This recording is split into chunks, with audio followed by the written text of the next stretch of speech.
So thanks for that. It's great to be here. If I wasn't here, I'd be in Chicago, and it's a high of 17 degrees today. So I saw people coming in a little bit chilly this morning. You have no idea. So it's great to be here, and I got a lot of time last night talking about my baseball for a while, and I got online and started looking at some of the things that you're dealing with in Florida. We hear a lot of things about Florida, outside of Florida, and what's going on is you have new state superintendents and new policies that are rolling out. And we can appreciate the rapid change that you guys are facing right now. And it's a challenge. I can tell you in Illinois right now, we have not gotten a No Child Left Behind waiver yet because our state superintendent refuses to speed up the evaluation process for teachers. He does not want to roll it out until 2016 because he wants to try to get all these pieces in place correctly.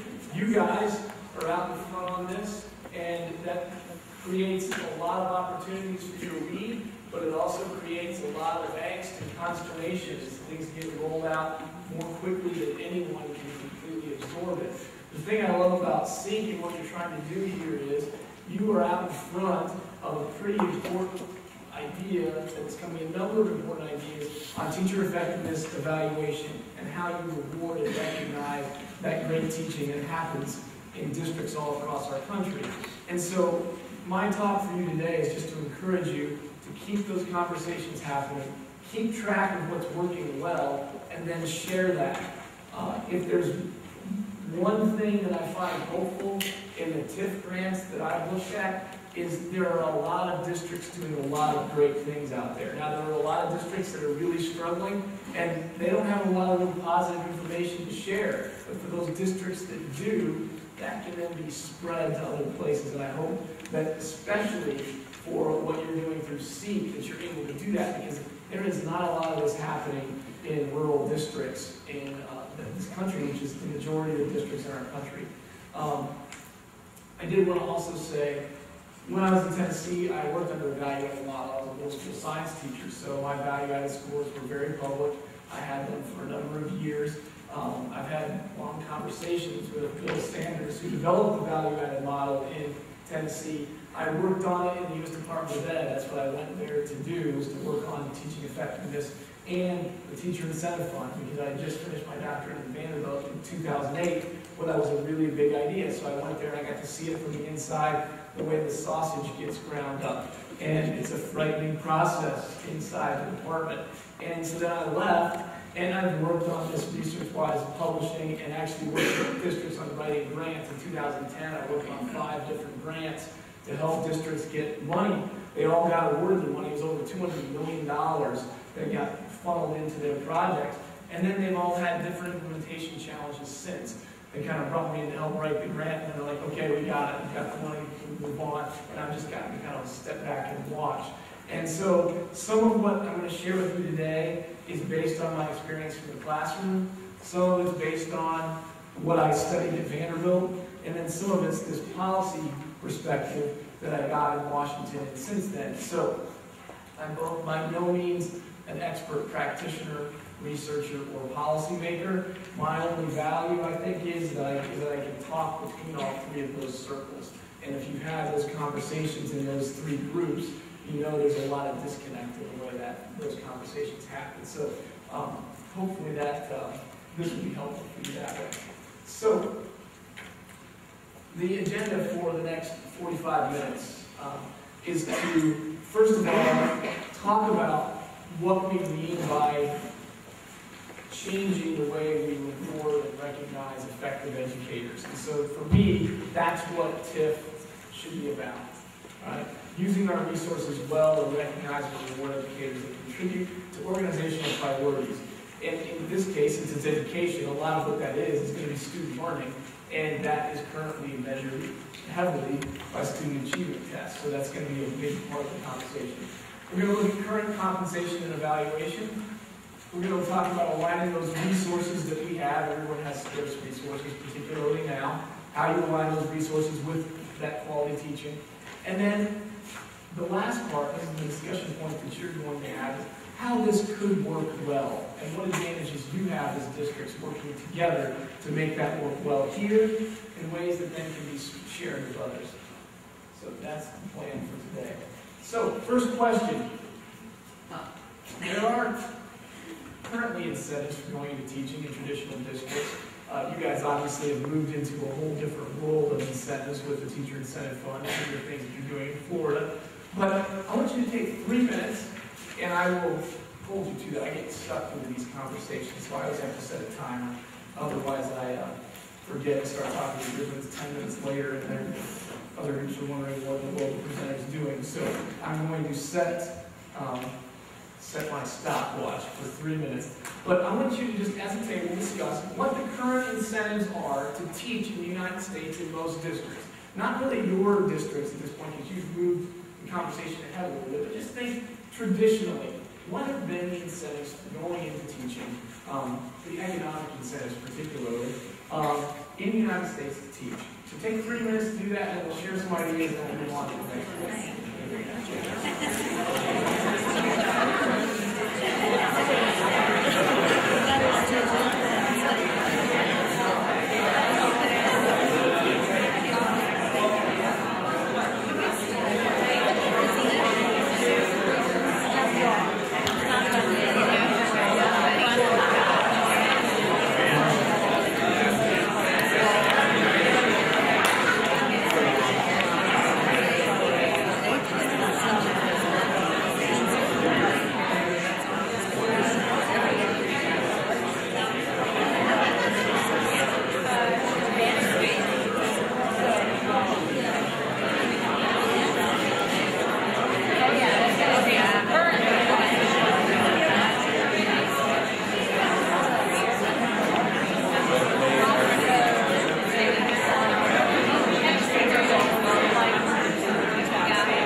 The juices flowing a little bit, because to me this is how you have to have a conversation with people that think we're moving from a system without incentives to a system with incentives.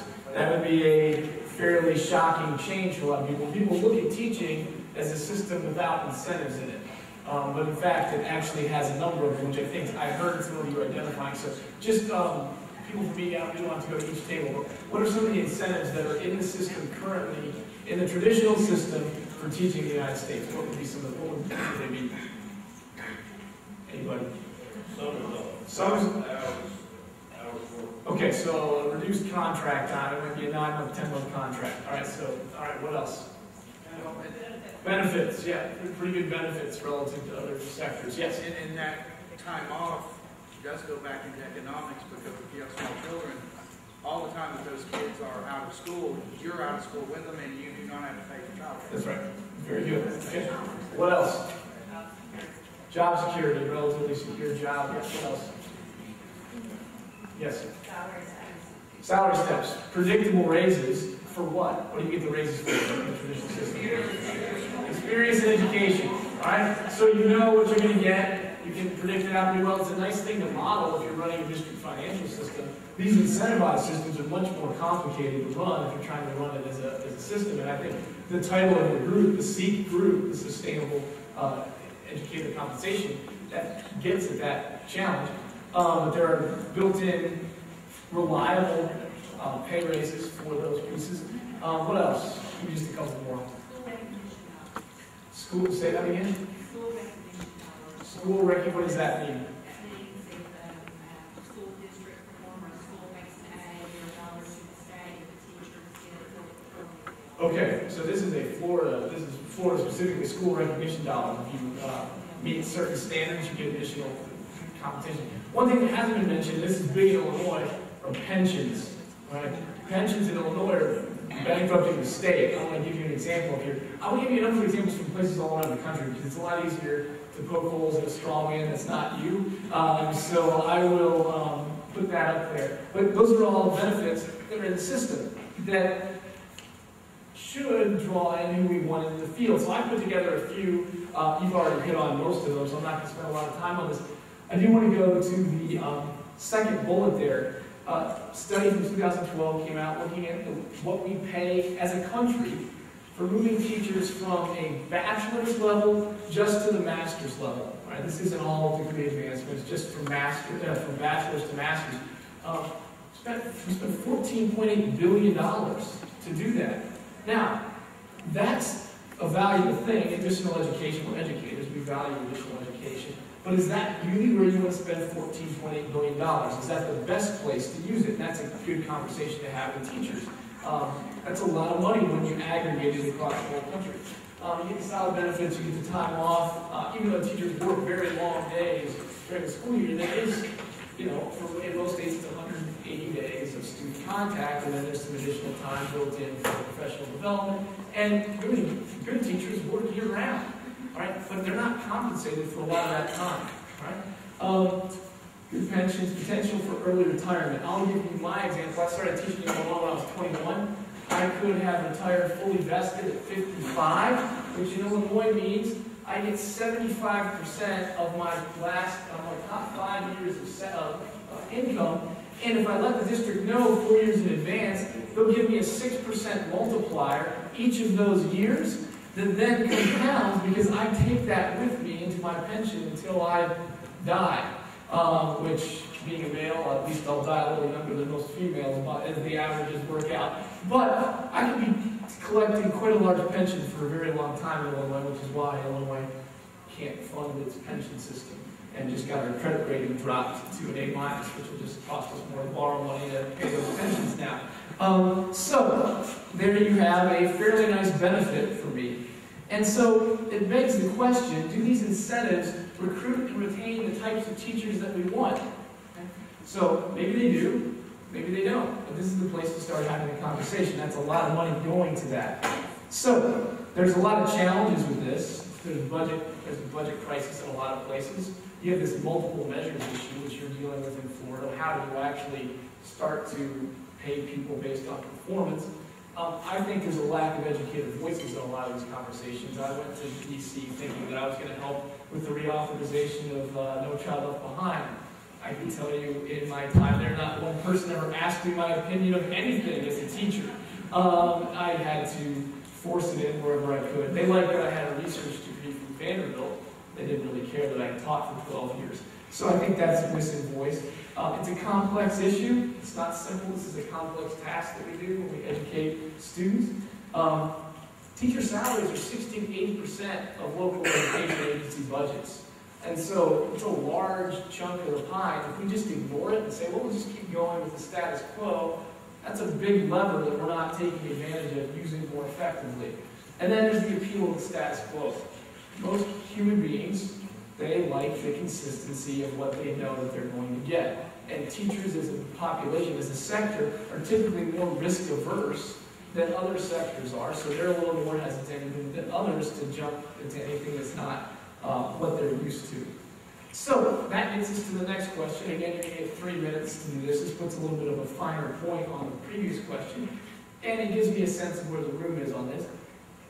And I'm guessing, given the fact that you're part of this TIF grant, there will be some different thoughts here. But when I do this with a lot of school districts, I get some interesting responses. But the question is the single salary schedule the fairest way to pay teachers? Because this is really the fundamental issue. Are we going to keep with the system we have, or are we going to move ahead? I know you've decided to move ahead, but there may be some of you, there may be teachers here, there may be other people that are lamenting, like, I really wish we were doing it this old way. You may have people in your district office that do school finance pieces of district. Hey, I really wish we were back on that old model, because it was a lot easier to figure out how to budget for it. So let's talk about this for 3 minutes. Is it the fairest way to pay teachers?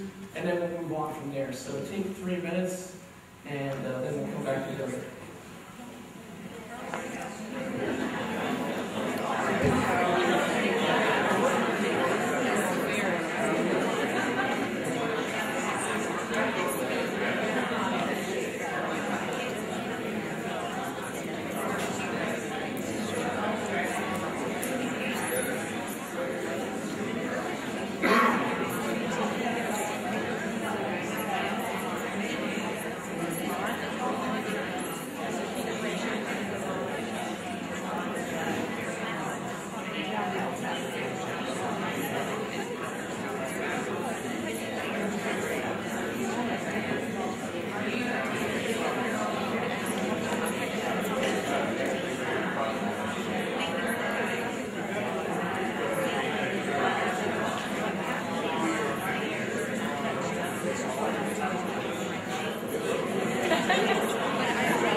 batteries here. We ran out of battery on the other one.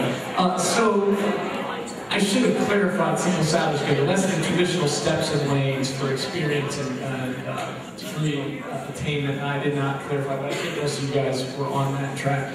So anybody who wants to go out on the limb and say that's the fairest way, give me a reason why that's the fairest way to pay teachers. Yes?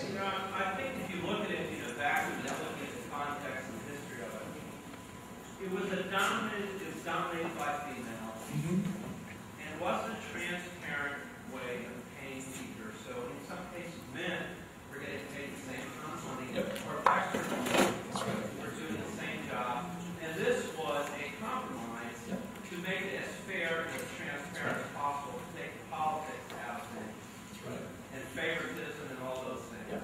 So I don't think it was ever considered perfect, but I think it was considered better than what they had. That's right. So the single salary schedule came from a good place. It was to give equitable pay for equitable work, regardless of race or gender.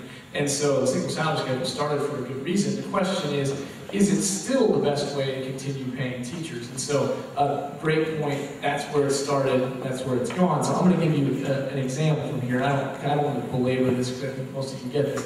This is my example. I will say this as a professor of education at a good liberal arts college. I make about $25,000 less a year than I would if I were teaching back in my 5th grade job that I started teaching in, if I would have continued on the degree attainment that I have and the number of years of experience I have in education.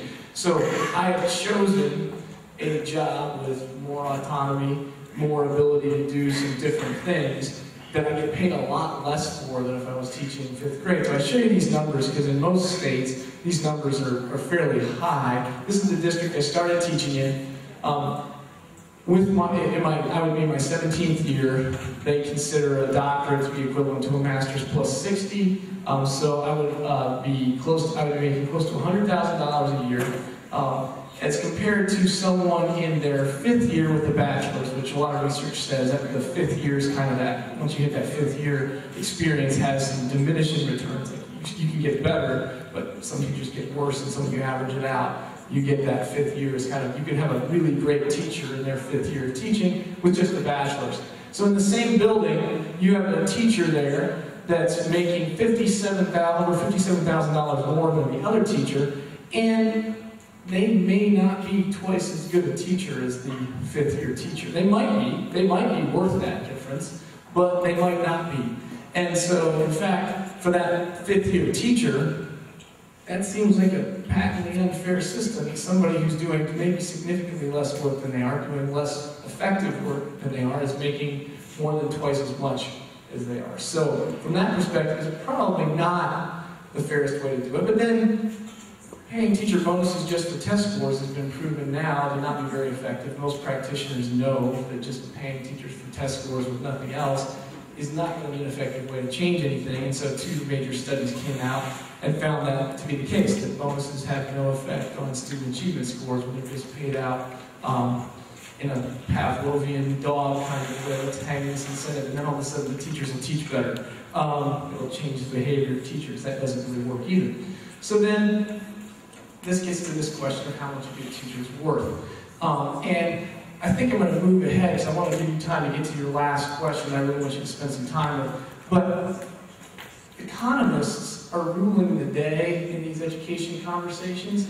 And so as educators, we have to be able to use their information in ways that support what we know works for teachers and for students. And so the Rick Handyshek, he's out at the Hoover Institute at Stanford, and he runs some of the big statistical groups in Washington, D.C. right now.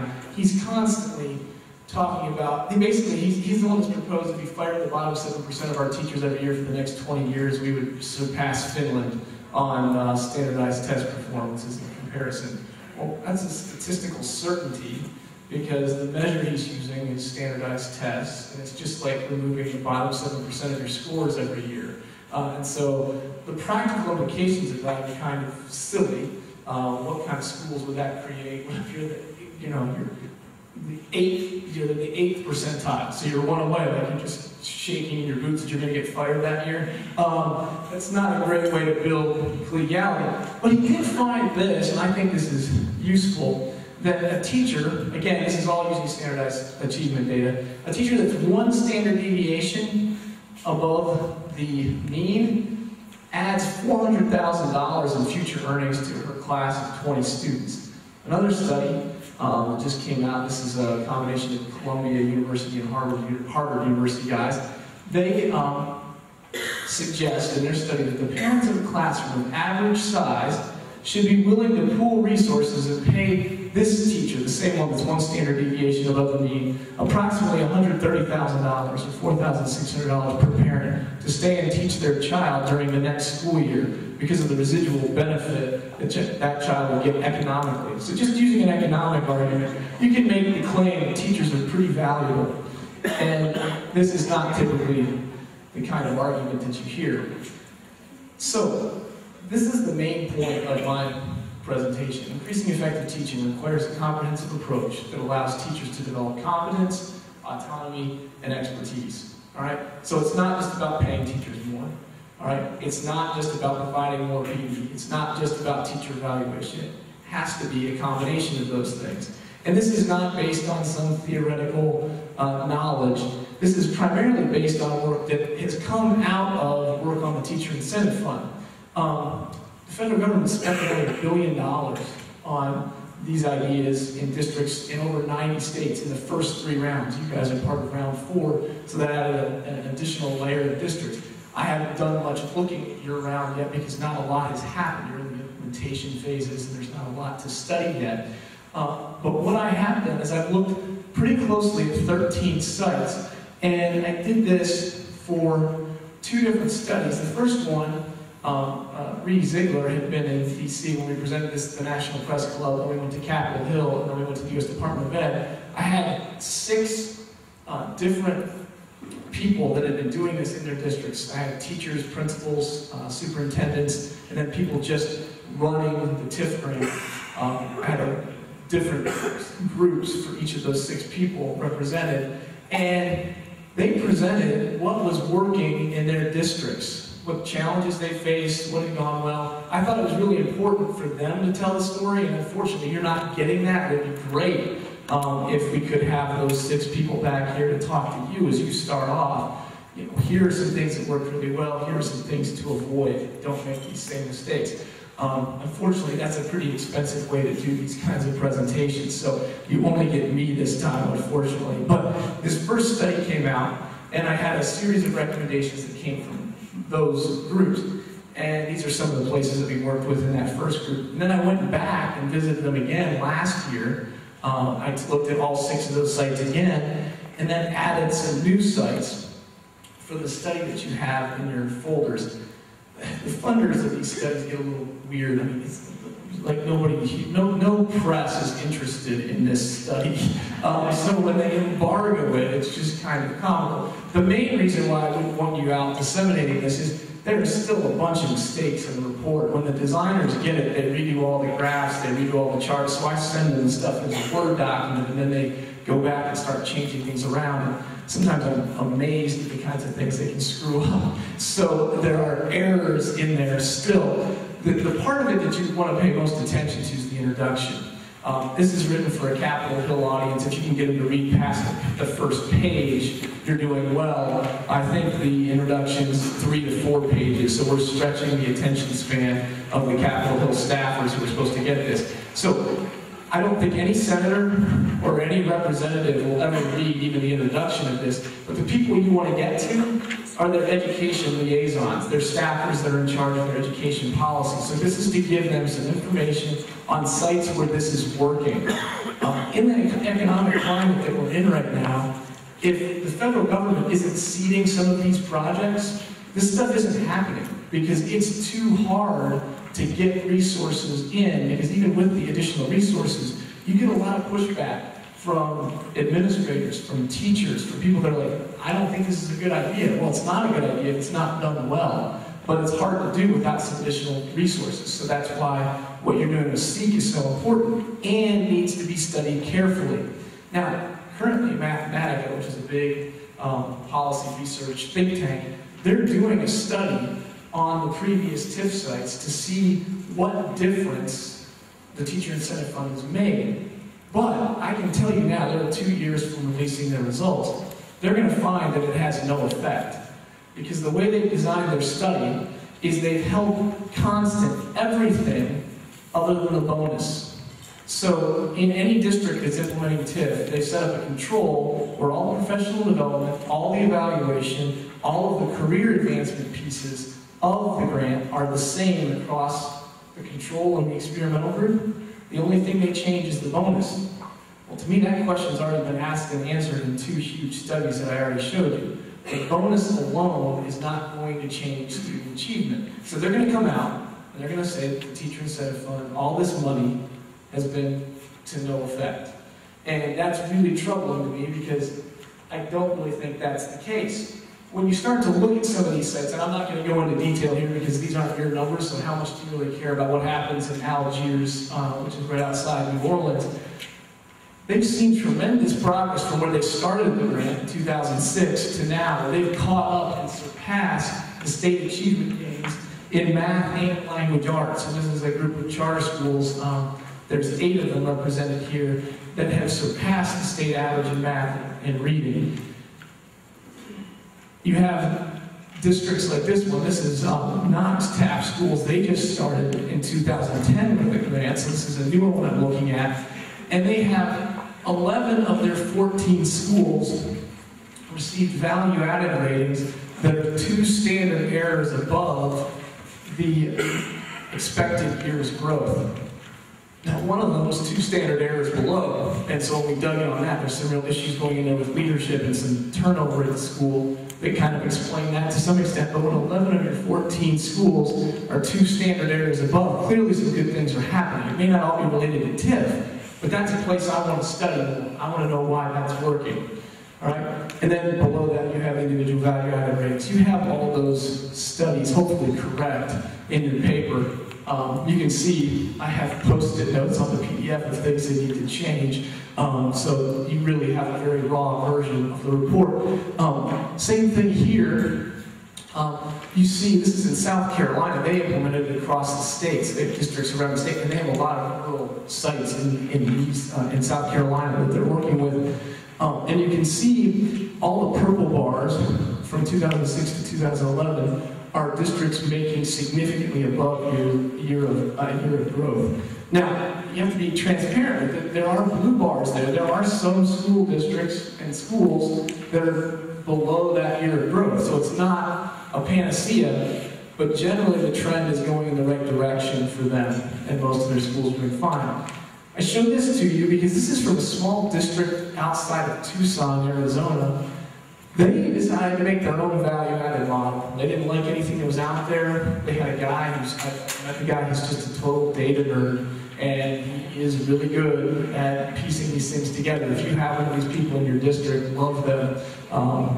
That's a great person to have. But he took the NWEA map scores and created a value-added model. This is in the appendix, one of the appendices in the back has this.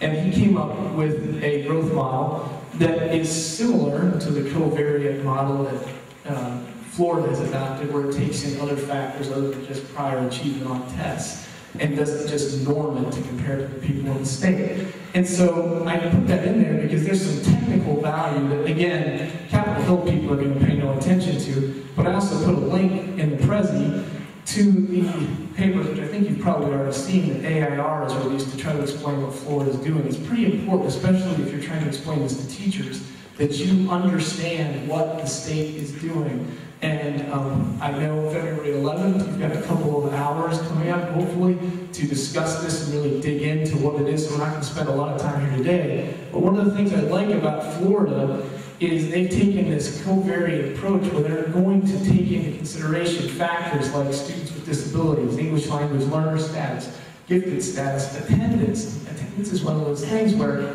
whether you're using a proficiency status model or a growth model, if a kid's not in your class, it's difficult to make progress or get them to just status proficiency. I mean, my second to last year teaching 7th grade science, I had a kid who missed 85 days of school. And he was on my scores. Now, because I taught over 100 students, that one student did not skew my results significantly. But those kinds of issues, if it's happening times 15 or 20 students, or in a classroom where you're only teaching 30 students, that starts to have an effect. And so taking it into consideration is a really helpful thing. Now that does make it so you can't predict at the beginning of the year exactly what score you need to get, because you don't know how often the child's going to be in class. So you need to know if he misses 10 days, this is the comparison group that he's going to be a part of or she's going to be a part of. Class size, homogeneity, entering test scores in the class, that's one I've not seen before, but I think that's an interesting factor to consider. So I think there's some thoughtful things going on there that are positive. It's just helping teachers understand what this is going to be. And we don't have time to get into that today, but if you have questions, I can give you at least a fairly unbiased opinion. I don't have a dog in this fight. I don't teach in Florida. I don't work in Florida. I've looked at a lot of different models, and I think you have one of the better ones that I've seen. It at least seems to be a fairly reasonable one. So in the report, again, I won't belabor this, but it gets into what percentage of teacher evaluation is based on value-added growth, which it's 50%, which is a number I know is familiar to you in Florida. Then they have how it breaks down for school-wide growth versus classroom growth versus observation, SKR model. A lot of these sites do 4 to 6 observations a year. Then every week you have 60 to 90 minutes of time with master or mentor teachers to work with areas for improvement. All of that is then tied together into team results or school-wide results. And so there's some interesting things going on there. And the principals are in the same boat. So you can see like on the same page you'll have how they're doing with teachers and then how the principal is rated as well. So there might be some utility in looking at that if you're looking for ways to change it. I'm not going to spend a lot of time on this because I know you as a group have established a lot of these things, but I just want to say there are some ideas out there. The last one I'll leave you with in the report is this job-embedded professional development cycle. Districts have gotten pretty sophisticated, and some of them have been doing it since 2006. They've gotten pretty sophisticated at the way they distribute leadership for professional development. Think about a comprehensive high school principal. Is there anybody here that's a comprehensive high school principal that has that role? Probably too busy to be here for most of you. But very difficult job to get in and evaluate a physics teacher, a Spanish teacher, an English teacher, and have the kind of expertise to be able to give them the feedback that they need to improve. So a lot of these places are distributing that work to kind of blur the line between teachers and administrators so that there's some more, at least support, if not an evaluative role, there's a support role where they can come in and give them a path to improvement. So the findings from this paper, and this is in the summary at the introduction, so these are the 5 key takeaways that I would leave you with before we launch into how you guys can start to move this conversation ahead, is that you have to have a rigorous and accurate evaluation in order to give educators a realistic idea of how they're performing, and then a clear path to improvement. If you don't have that initial piece, it's really hard to move the conversation forward. So hopefully, the value-added model you have in Florida is moving you in that direction. And just give you that trajectory. So you started off with proficiency levels, which are not clear indicators of teacher quality in a lot of cases, because it could be a factor of the quality of students you have. Then you move to a growth model, which is better, because at least it's looking at where they start and where they leave. And now you move to a value-added model, which is a more sophisticated way of looking at it. Harder to understand in some ways, but as Rob Meyer, who's an expert on this, says, simple is good unless it's wrong. So the more complex factoring in of other factors can be a benefit to you. So you move that direction, so you should be able to get a little bit more accurate view of what teachers are doing. Then if you have time to get in and observe, or people in your school have time to get in and observe, that's where you get the feedback that's most helpful. If you follow Hillsborough County at all, they have a lot of money from the Gates Foundation, and the Gates Foundation just came out with their findings from the measures of effective teaching. And the thing that they found that was most beneficial to improving was observation with feedback. It wasn't your test scores, not shocking. Get somebody in who knows what they're doing to help you think about how to do your work better. After they've seen you do your work, that improves teaching. Not exactly a shocking finding for principals and teachers, but sometimes policymakers need to see it from a bunch of people that they value their opinion more so than they do teachers and administrators. So use that information. I mean, that's a good place for you to begin that conversation with policy people. Then compensation is a key factor, but it must be aligned with other aspects of human capital management, and hopefully your Hillsborough County speaker will get to that. I'm assuming they will. They've done some interesting things in Hillsborough County. Number 3, supporting teachers as individuals as well as teams creates a collaborative environment that emphasizes learning and improvement. For a long time, people thought that using incentives in school would actually cause people to compete for those and actually not work well together. And so that was the concern. Teachers' unions were very fearful of this, that differentiating performance and paying teachers differently would do this. But if you do it well, and you get people working together and being evaluated as a team and improving as a team, it doesn't have to break down that collegiality. In fact, it can support it. And in some of the districts that I've looked at in the states, that's actually happened. When they survey teachers, they feel like they're more collegial, they're more supportive, and they're moving things together in a way that is meaningful for them and for their students. Next piece, one thing I think this is about the excellence and equity piece. Leadership positions with substantial autonomy and additional compensation do actually attract effective educators to high-need schools. There's a district, Guilford County in North Carolina. They've been tracking this now for 7 years. Their high-need schools that had high turnover before their TIF grant started had been reduced to almost nothing. They got a turnover of like 90, they had a retention rate of about 94%. When they were previously at a retention rate of about 65 or 70. I don't have the exact numbers in my head. They're also in the report. But they're keeping those teachers and leaders in those schools that they want to keep, partly with additional compensation, but partly with additional autonomy to spread expertise and improve the system. Then the last piece, the experience of schools and districts implementing reforms can have a significant impact on policy at the state and local level. Louisiana, Texas, South Carolina, all of those have had a huge impact on the way they're making policy at the state level. I know there's a lot of concern in Florida that there's some, well, I shouldn't. I hear a lot of things about the state legislature in Florida from a variety of people. And the general sense, there's no one here from the state legislature, is that it's a little bit off the rails. And so if you can have some successes that you can then translate to them in a way that they can hear, they're reasonable people that want, I hope they're reasonable people that want what's in the best interest of teachers and students. And those people that try to separate those two, that one thing's in the best interest of students and other thing's in the best interest of teachers, I mean, you can't support students without great teachers. And so hopefully we can communicate that to them in a way that's helpful. So I'm going to skip through these recommendations a little bit because I think you guys are already there on a lot of these. But these are just things to think about as you move ahead and as you have these conversations with teachers, because you've got to have these conversations with teachers in your schools. Otherwise, there's a lack of trust. And so the way I have people do it is kind of how we've done it today. You got to involve people from the beginning. It's not for buy-in. Whenever I hear that you want teacher buy-in, I get really worried because that sounds like you have a plan that you're trying to sell. Right? Teachers, especially the really good ones you want to keep, they've got a lot of good insight into how to keep them. And so when we ignore that, you're missing out on the key group that you're trying to support and trying to keep and trying to get them to spread what they do well. So talk to them.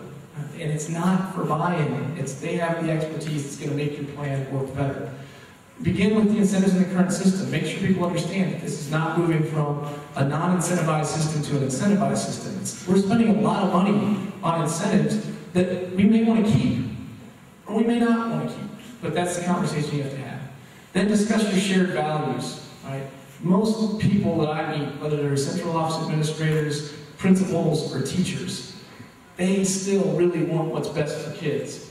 So starting there gets you some a common place to begin where you can get some positive momentum going. And then the last question, how do we best use our resources to serve our students? That's ultimately the question that every administrator and every teacher has to ask. Those resources are time, and their money, but typically time and money are completely tied. So a lot of us, this is an economic question.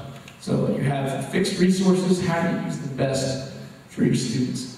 So this is the question I want to leave you with, and I think we've got about 10 minutes, because I'm ending mine about 5 minutes early, and then you had 5 minutes for discussion, but I'm going to give you about 10 minutes here. And if I can, let's say at 10:38, can we wrap it up and just hear some ideas as you share out, and then we'll transition to the next piece. So you've got a little longer to talk here.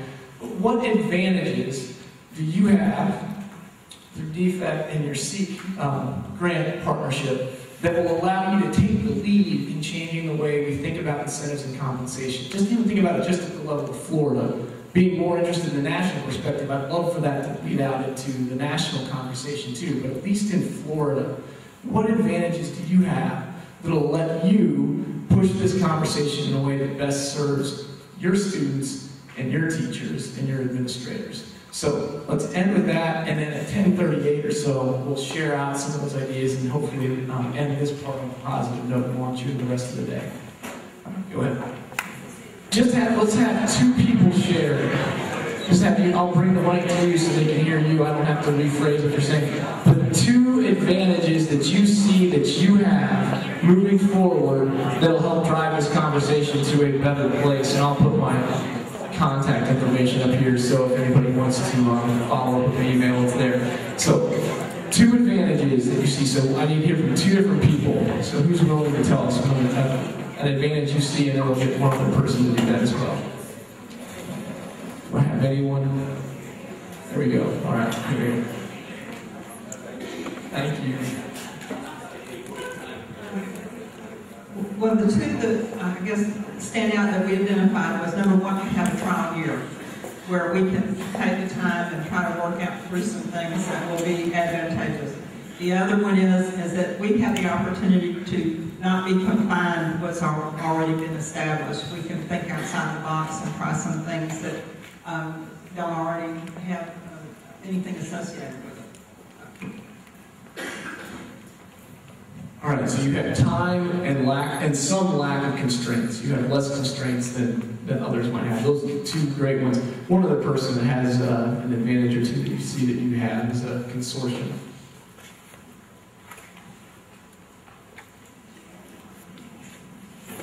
I think just the nature of the consortium itself, that as we move through something new, it gives you that peer group to be able to explore what's working and what's not working. And one of the other things that we really felt was a strength of this, that was one of the first things that was put in place with the grant, was the support colleagues at the schools.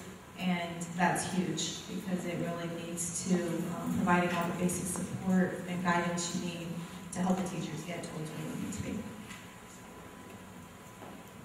You guys are calling those support colleagues, but across all the districts I've looked at, that's almost always the thing that's valued the most. But you have to give people time to give that support, and you got to give them the resources to be able to do it. You just can't layer on more things under your superstars that are already carrying all the weight. You've got to create space for that work to happen. And it takes resources, and that's one advantage of having this grant. You have those resources, for, at least for a time. So that is it for me. I really appreciate the work you're doing. This is the kind of work that has to happen, has to be done by people like you. And luckily you have a group, hopefully, that's supporting you in ways that is meaningful. And hopefully this was an encouragement and support that is being done elsewhere. It's been done well elsewhere. You guys can do the same thing for your students. So with that, I will wrap up.